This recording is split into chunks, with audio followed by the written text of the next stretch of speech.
começa com a preparação do solo. Nessa etapa são usadas fitas de irrigação com 3 vezes menos vazão de água do que o convencional. A fita também é coberta com plástico para evitar a evaporação. E a irrigação começa 3 dias antes de transplantar as mudas, medidas que reduzem o consumo de água em 40%. A nossa fita de irrigação, ela é uma fita de baixíssima vazão. A gente consegue aplicar a água que a gente quer à cultura durante o decorrer do dia em uma quantidade especificada por nós, né?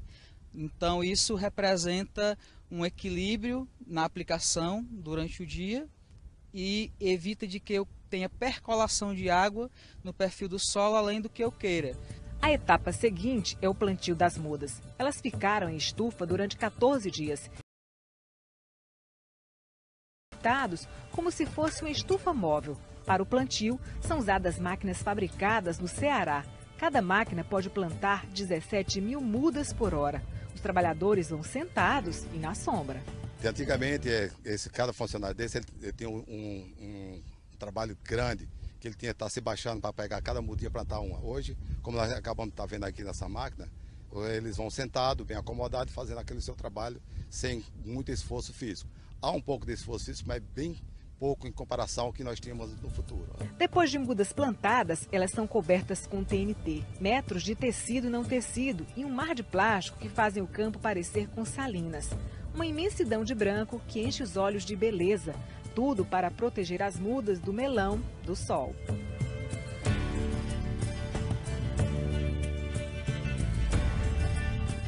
O importante em a gente observar nessa atividade é a redução do uso do defensivo agrícola, porque durante 21 dias essa cultura vai passar protegida com o TNT, sem receber nenhuma aplicação de defensivo. Somente após esses 21 é que a gente vem, retira e vai começar a fazer o processo de capina planta a planta. Isso é que significa economia. Isso é que significa economia. E as adaptações também feitas nas máquinas que a gente tem, que a gente procura sempre melhorar tanto o rendimento das nossas atividades, quanto também o conforto do trabalho para o funcionário da gente. O TNT e o plástico também impedem a propagação de pragas, o que faz não ser necessário o uso de defensivos agrícolas. Depois de 21 dias passando pelo sistema de gotejamento, a cobertura de TNT é retirada. Todo esse TNT vai para a reciclagem. Atualmente nós somos certificados com uma certificação chamada Rainforest.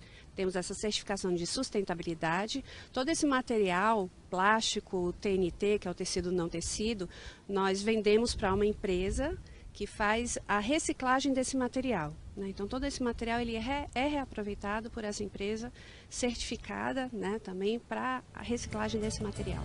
Quando o plástico é retirado, é hora de entrar em ação as abelhas. As caixas são colocadas estrategicamente, 4 caixas por hectare. Elas vão polinizar as mudas. Depois de 44 dias que o TNT é retirado, o melão está pronto para ser colhido. E aqui, a maior preocupação é não retirar a fruta ainda verde.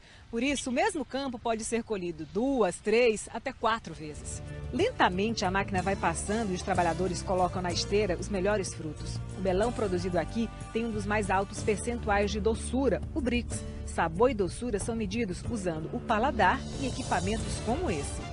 A gente vem na frente, avalia essa fruta, traz a equipe, mostra qual é a fruta que tem que ser colhida no padrão rei, a fruta que a Itaueira, preza em manter esse padrão de qualidade. E agora, ainda no campo, a fruta vai começar a ser rastreada. Essas placas que misturam letras e números indicam onde elas foram plantadas, a quantidade de água que receberam, se fez sol ou choveu. Identificação que vai até a mesa do consumidor. Então, se você tiver qualquer problema ou simplesmente tiver qualquer dúvida, reclamação ou até mesmo elogio, né, que é o que a gente espera sobre a fruta, se você disser qual é o número da rastreabilidade do melão, nós temos como obter todo o histórico da fruta. Nós temos como saber qual foi a data de plantio, data de colheita, quais foram os insumos utilizados, se teve chuva, qual foi a temperatura dos dias de plantio, de colheita, o cloro da água da piscina no dia que foi colhido. Enfim, nós temos todo o histórico da fruta. E a quantidade de água que vai para cada lote de plantação é monitorada por computador. Dependendo das condições climáticas e do solo, se estabelece um padrão ideal de irrigação.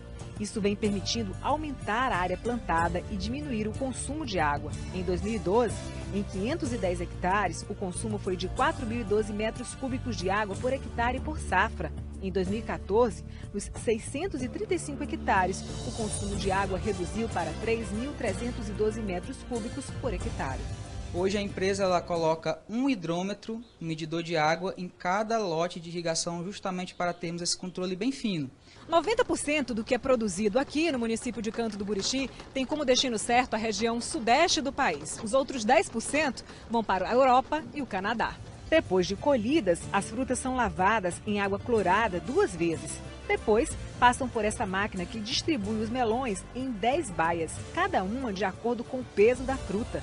Tudo é monitorado por computador. No telão maior, fica estabelecida a meta do dia, 11.000 melões por cada baia. Quando a baia atinge a meta, ela fica verde. E em cada baia, um monitor menor para acompanhar o trabalho dos outros, o que gera competição. A gente fica olhando para ver quem é que está em primeiro, quem está no melhor. A gente fica atenção de vez em quando, a gente olha. Hoje, por exemplo, vocês já cumpriram a meta de vocês. Já cumprimos a meta hoje.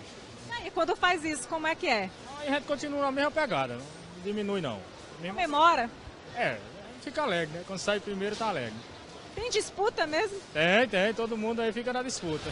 Dos 800 empregados, 600 trabalham por safra. A maioria, agricultores que na época da seca deixam a roça de lado para ganhar um extra na produção do melão. É muito bom aqui, porque a gente tem uma renda extra, né?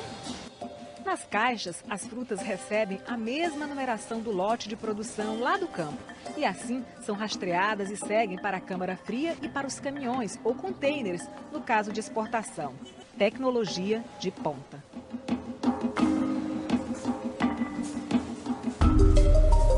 Numa área castigada pela seca, onde hectares de terra eram apenas pasto para o tempo, produtores apostaram e provaram que é possível produzir com qualidade e inovação no sertão do Piauí.